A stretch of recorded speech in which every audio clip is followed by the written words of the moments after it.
Welcome back, guys. In this video, we're going to talk about what to think about when looking to buy a piece of land, things that you need to be aware of to make sure that you don't have buyer's remorse. So I've got 11 points to make in this video, and we're going to get after it right now.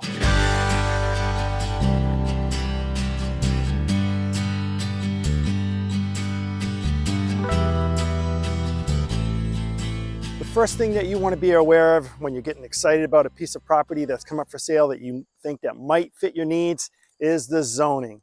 You have to make sure that however you want to use it commercially, residentially, depending on the use has to be approved by the town, and they do that through zoning. So get online and check the zoning, or ask the listing agent, or your buying agent can contact the listing agent and find out what the zone is. Second, walk the land. So the zoning allows you to do what you want for the land. It's time to walk the land. So that means you need to find a property marker and ideally walk the property after it has rained recently. That way, if there's any flooding or pools of water, you want to make sure that you are aware of those areas of the land. Make sure you find the survey markers. Those are like these little yellow caps, typically in Maine anyway. So I look for those. Sometimes ribbons around trees will be an indicator of where the lines are, but don't rely on ribbons, because people put ribbons on trees for all kinds of reasons, and then they leave them there and they stay there for 40 years. So ribbons on trees do not always indicate a property line. The other thing you want to do when you're out walking a piece of property is listen. So you're listening for things like barking dogs or maybe some chickens, any type of noise that you wouldn't want to find out about after you've already purchased the land. All right, are you still excited about buying the land? Let's move on to the third topic. Talk to the neighbors. When you talk to the neighbors about the property, tell them that you're interested in the property next door and that you're just curious about the neighborhood. Do they like living in the area? Keep it positive, because guys, they will tell you all of the negative when you ask them questions about the area. You want to make sure you ask them questions like, do they have a well? How deep is the well? Because that could be an indicator of how deep you're going to have to dig. Not always, but a lot of times. Do they have a septic system? Did they have any problems with the Perk Test or anything like that? Ask them if they ever hear any barking dogs or any cows in the area, things like that. They'll laugh and tell you, what you need to know. And also just ask them in general what they know about the area, because they'll have tremendous insight typically that you're not going to be able to get necessarily from the listing agent. And if you can't reach the neighbors, then talk to your agent and make sure they can get the neighbor's contact information, because it's definitely available. It may involve sending a letter, but typically with enough research, you can come up with a phone number. All right, next step, check with FEMA. We want to make sure we know if it's in a flood area. FEMA stands for Federal Emergency Management Agency, and they provide you with flood maps to see if the land you're interested in is in a flood zone. For example, I brought up this FEMA map of an area that I'm very familiar with. I know it floods. And FEMA came back and said that there's a 1% annual chance flood hazard. You are in the 100-year floodplain. This means in any given year, there is a 1% chance of flooding in this area. Okay, that's a quote that I got off of the website about this. Now, I know darn well this floods quite a bit. So I kept looking around the FEMA website, and I found another map which I think more accurately represents the flooding that they're seeing on this area of the beach in southern Maine. And it's very high, you can see there. So don't completely rely on FEMA. Here's why. FEMA may tell you that the property is definitely in a flood zone. You may not be too concerned about it, but what they won't tell you is that the property floods several times per year. And I've seen this especially along the coast. That's something you can also get from the neighbors. Ideally, you end up with a flood elevation certificate, and you can get this from the current owner.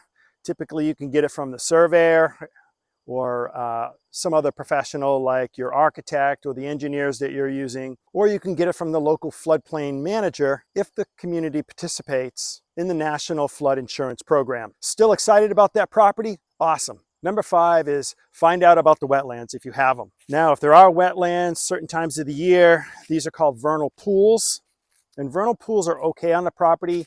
Typically, you have to stay back 100 feet from a wetland, just like you would a lake or a pond. Rivers in Maine anyway, 75 feet. But if you have vernal pools on your property, you have to stay 250 feet back from them. So it's very important to have a vernal pool study. Now, the thing about the vernal pool study, guys, is it has to be done in the spring, right? That's when the egg masses come out, like in April, right? So if there's any, peeper frogs or any certain types of salamanders. The vernal pool study is done in spring.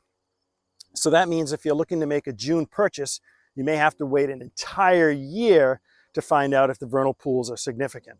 Number 6, super important, deed restrictions. The zoning may allow you to do what you want with the property, but guess what? The deeds prevent you from using the property for, say, commercial use. So you definitely want your agent to get the deed for you so you can take a look at it and read it. The deed sometimes will restrict what can be built on the property. It may put additional setbacks on the property. Let's say the setbacks in the zone are 15 feet, but you have to stay 25 feet. It may specify a certain size dwelling that has to be built. Like maybe you have to go a certain size, so many square feet. Maybe you have to have a 2-car garage attached. And they can get really specific in those deeds. There might also be some restrictive covenants. What this means is you can't park on your lawn. You can't have a boat in a driveway, for example. And you can only have so many cars in a driveway. I mean, these things get really restrictive, especially in some of the higher end neighborhoods. So make sure you find out about the restrictive covenants. Another thing you'll find in there is things like farm animals. Maybe you can have horses, but you can't have cows, pigs, or chickens. Guys, if you're finding this video informative and you're a giving person, please give it a like. I know it's small, but it really helps us a lot. Thanks. All right, still excited about the land, I hope. Number 7 is a perk test, and that's P-E-R-C. The perk test allows you to find out if you put in a septic system with a leach field, whether or not the effluent that flows from the tank to the leach field is going to properly sink into the ground. Some properties will not perk because sometimes there's maybe too much clay in the ground, or maybe there's a lot of rock. In order to do a perk test, the excavator has to dig sometimes as much as 7 to 10 feet down and take a look at the different layers of the soil. And guess what? Sometimes a town official has to be there. If a perk test ends up being something that you're concerned about, you can always make the purchase of the land subject to a successful perk test. Because remember, if you can't get a septic system in there or there's no town sewer, that land may be useless to anyone if you can't have a septic system. Number 8 is drinking water. So you want to know if you're going to be using public water or if you're going to have to dig a well. And remember, that's one of the questions you want to ask the neighbor is, do they have a well? How deep is it? How is the water? Do they have a treatment system? Things like that. Because the deeper you have to go with that well, the more money it's going to cost you, and that could impact how much money you offer for the property. Okay, next up, number 9 is a land survey. Now, typically you always want to ask, is there a survey? And the existing owner should have one. And that's because you want to know exactly where that property lines begins and ends. If you thought you saw some potential encroaching on the property, you want to be aware of that and check and make sure you know where the survey lines are, because in some states like Maine, if you squat on land for 20 years or more, you can argue in court that the land is now yours and you got it for free. Terrible, but it happens. The cost of a survey can be anywhere from a few $1,000s up to as much as $30,000 I've paid to have a survey done on a large, complicated piece of land with a lot of abutters. All right, number 10, here it is. Remember, we still have 11 coming. Number 10 is don't overpay for the property.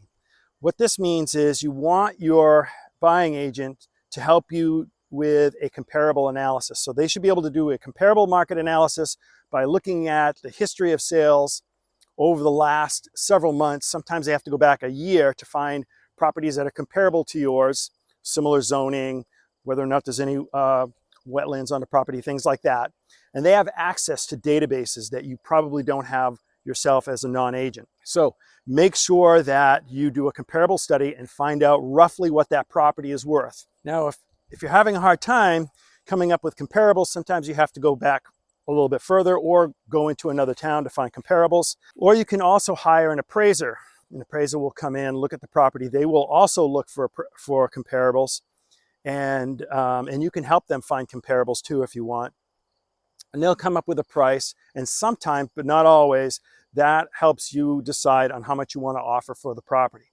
All right, guys, here it is, number 11, title insurance. Do not buy property without title insurance. It's inexpensive. Basically, they go back in the history, look at all the deeds to see if there's any mechanics liens, anything at all, any mortgages that could be inherited by you once you acquire the land. And they will get all of that straightened out. And basically, they guarantee it with that insurance for the life that you own the property. So you definitely want title insurance. Guys, I can't stress that enough. Do not buy the property without title insurance. All right, if you did not write those down, do not worry. You can reach out to myself or my daughter Margaret, and we can get you a list of all this information with links to help you with your land purchase. If you're looking in southern Maine, specifically York County, and you need an agent, please reach out to us. We would love to work with you, or we can help you find another agent. And if you want to learn more about how to make the best decisions when buying real estate, watch this next video.